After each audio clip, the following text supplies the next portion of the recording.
Is there finally going to be a Gaza ceasefire deal? Hello, I'm Anand Naidu and this is The Heat.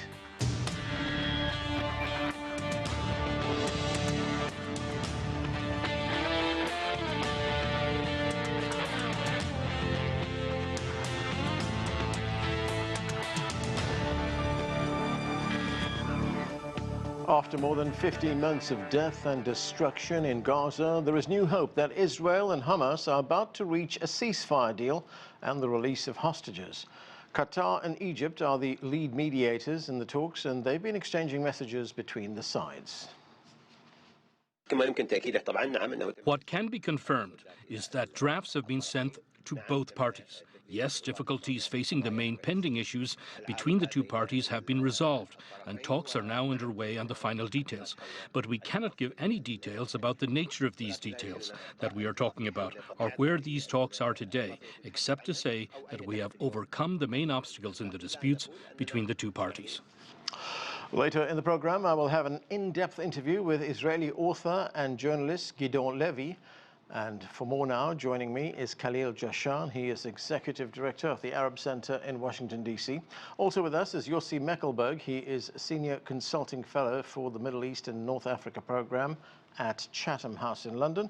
And with us too is Trita Parsi. He is the Executive Vice President of the Quincy Institute for Responsible Statecraft. Welcome to all of you to the show.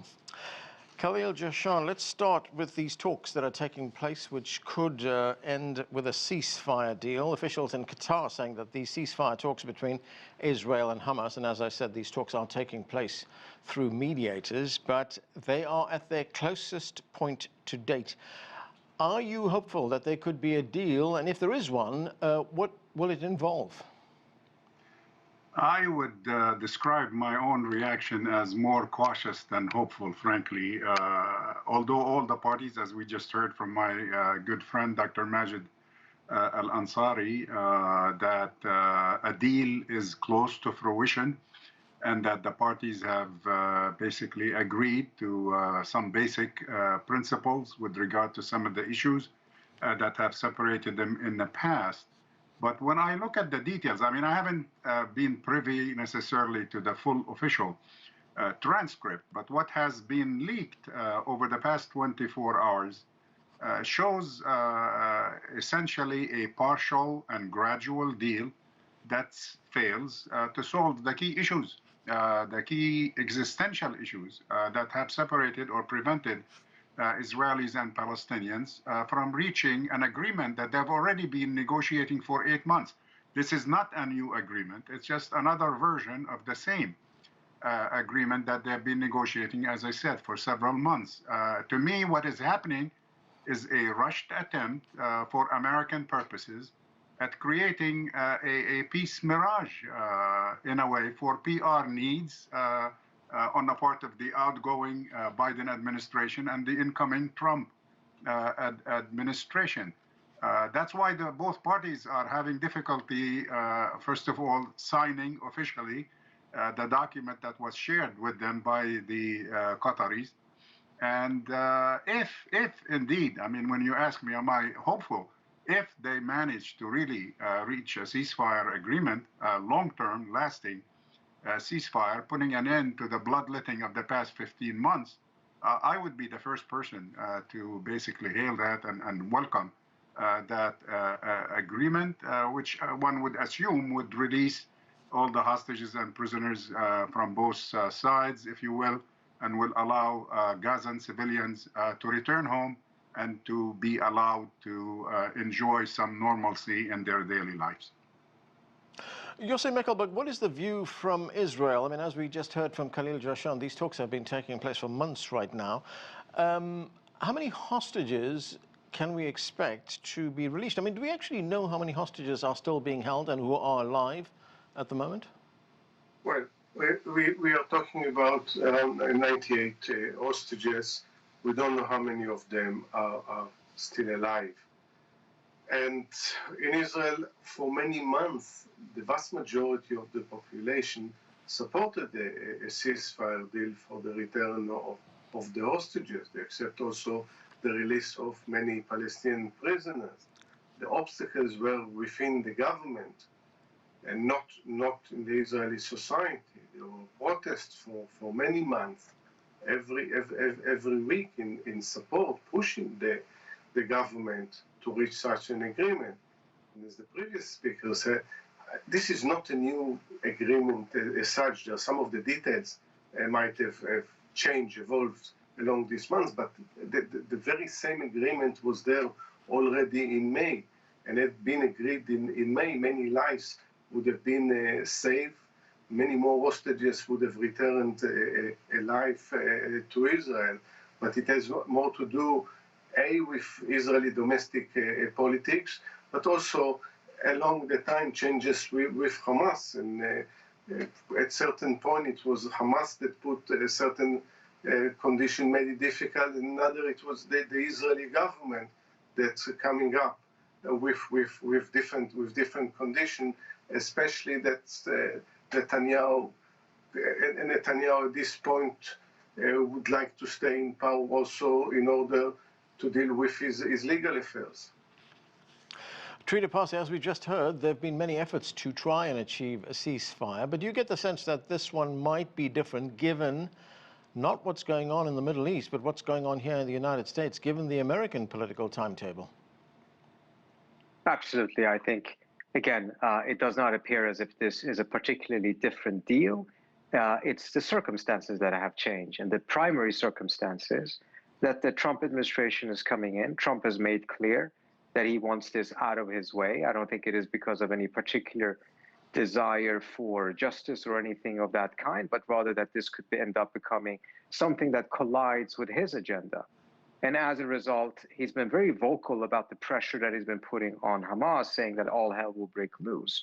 But there's clearly been pressure on the Israelis as well from the Trump side. And I think it really shows the failure of the Biden administration, because we could probably have reached this point much, much earlier if the Biden administration had actually exercised any of its pressure and leverage that it does have. But it chose not to do so. And as a result, this absolute nightmare has now been continuing for 15 months. Now, whether it actually leads to a sustainable ceasefire, and certainly, as Khalil pointed out, to some sort of a solution long term, remains, of course, to be seen. I would not be holding my breath for that, particularly not the second point. But I think that's almost going too far in the sense that at the end of the day, at best, what can be achieved is a ceasefire.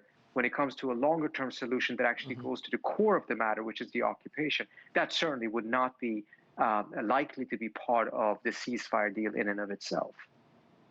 Trita, as you point out, Biden has not used the power at his disposal to put pressure on Israel to reach some kind of agreement. He's been reluctant to do that. Why has that been the case? I mean, there's going to be plenty of books written about this, particularly mindful of the fact that it's not as if he has caved to Israeli or Netanyahu's obstinance over an issue that was not costly to the United States. On the contrary, this has been tremendously costly to the United States. You just had a person from the Biden administration telling the media that anti-American sentiments are now at the highest level since the Iraq War, at the same level as it was during the Iraq War. That is a direct result of the Biden administration choosing to veto resolution after resolution, calling for a ceasefire, providing all of these bombs to Israel, providing all of the political and diplomatic support for the Netanyahu government to continue the slaughter in Gaza.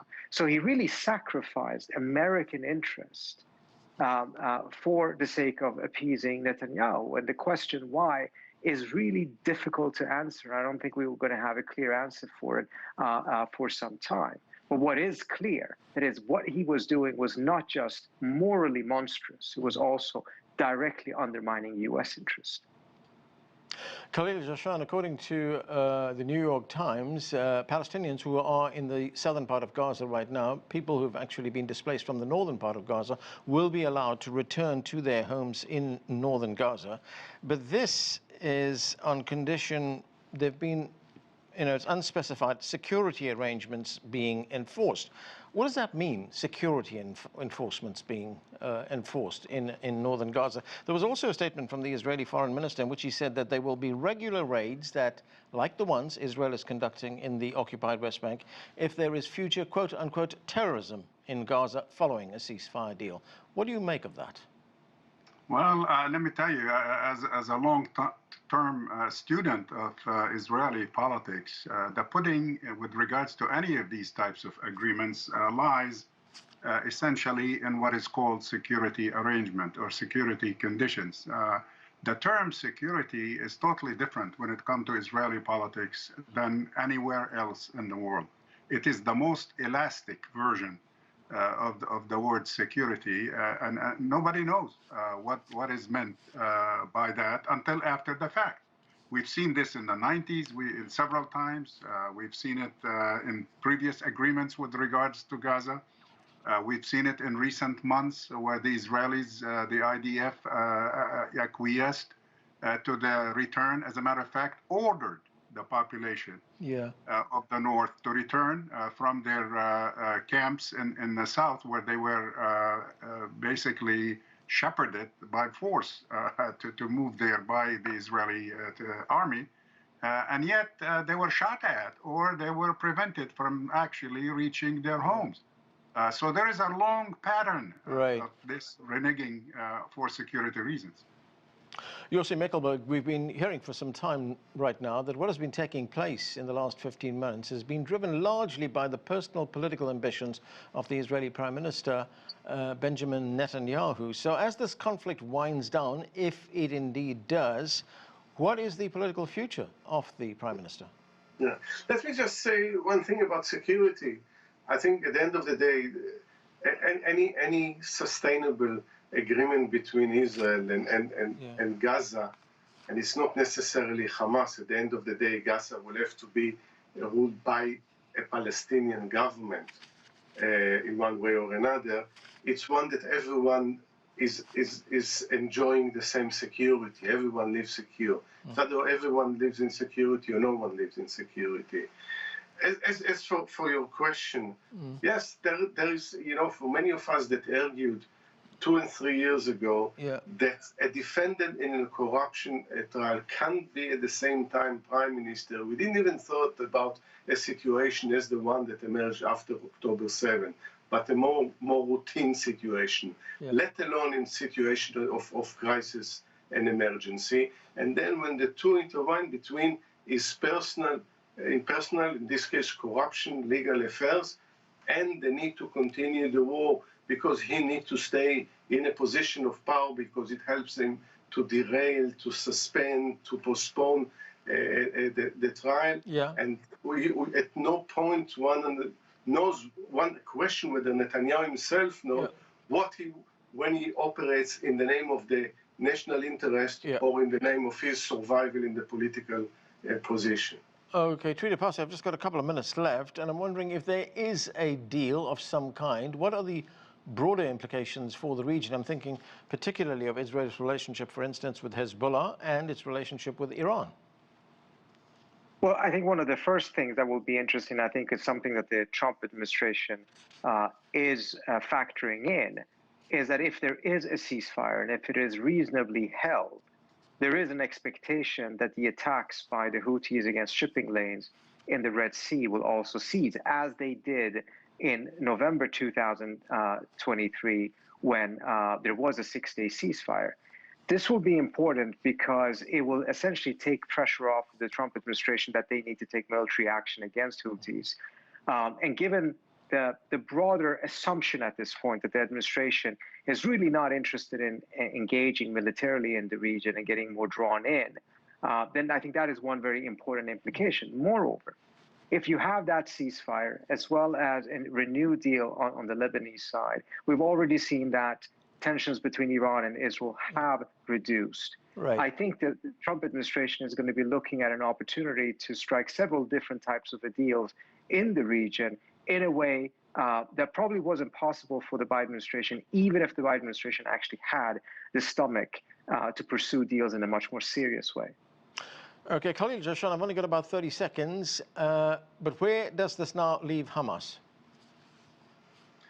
Well, there's no doubt that Hamas has been weakened like everybody else in this conflict. But, you hear a lot of reporting how weak Hamas is, and Israel is claiming victory, that it has eroded Hamas's military and political power. Yeah. But the same thing that has happened to Israel. I mean, 2025 is going to be a test ground for both sides. Okay, and that is where we have to leave it. Thanks to all of you for being with us. And now let's hear from author and journalist Gideon Levy. He is also a columnist with the Israeli newspaper Haaretz. Gideon, thanks so much for joining us. Israel has been accused of committing a genocide in Gaza. It's a charge which the Israeli government strongly denies. Now, you've been covering conflict in this region for a number of decades. In fact, you've just published your latest book. It's called The Killing of Gaza. How would you describe what has unfolded in Gaza since October the 7th, 2023? I think there is no need that I will describe anything. We should just look at the images from Gaza, and they tell the whole story much better than any words. I think words are too weak to describe the catastrophe of Gaza, and really there's no argument about the details, about the numbers, the figures. It's all screaming out of the destruction and the mass killing of Gaza. And you may call it genocide, and you may call it something else. The facts are on the ground, and I don't remember ever in the history of the Israeli-Palestinian conflict anything similar to this. Now, you've come under a lot of criticism for your views on what is happening in Gaza. In fact, what has been happening during the occupation for a number of decades. I mean, when we look at what's going on after so much destruction, after so much death, and we look at what's going on in the West Bank as well, we see the majority of the victims, especially in Gaza, have been women and children. Why do you think more Israelis have not spoken out against what is taking place right now? How do you explain that? First of all, something happened here on the 7th of October, namely that almost all Israelis came to the conclusion that after what happened on the 7th of October, Israel has the right to do whatever it wants. Even many of the members of what was called the peace camp, or the leftist, or the Zionist leftist, most of them lost any empathy toward the Palestinians, lost in many cases even humanity, because they thought that after the atrocities, the horrible crimes being conducted on the 7th of October, after this, things changed, and for them the world changed, and even their morality changed. So first of all, Israel shifted, and public opinion shifted. Secondly, and not less important, is the criminal role of the Israeli media by hiding Gaza from the Israelis. Most of the Israelis saw nothing about Gaza. They also didn't want to see anything, and therefore the media didn't show them.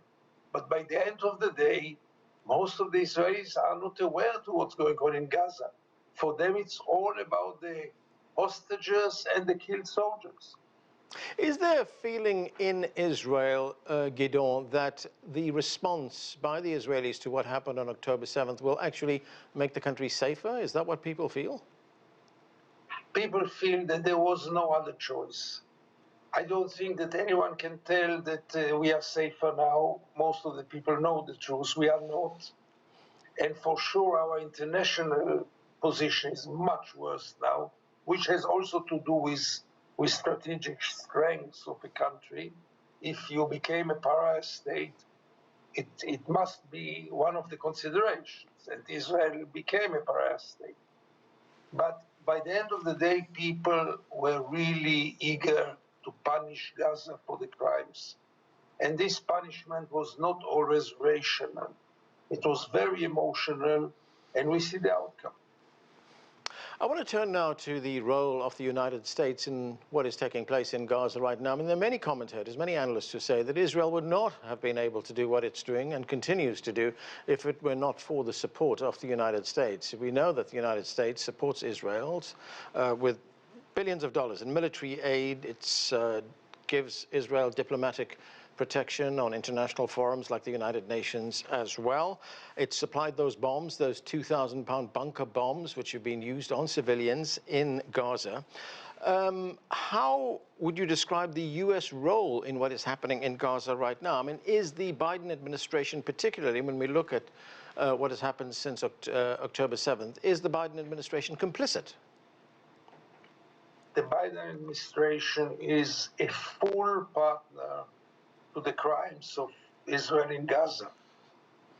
The Biden administration played a very bizarre role because on one hand, you could get the impression that they really mean good.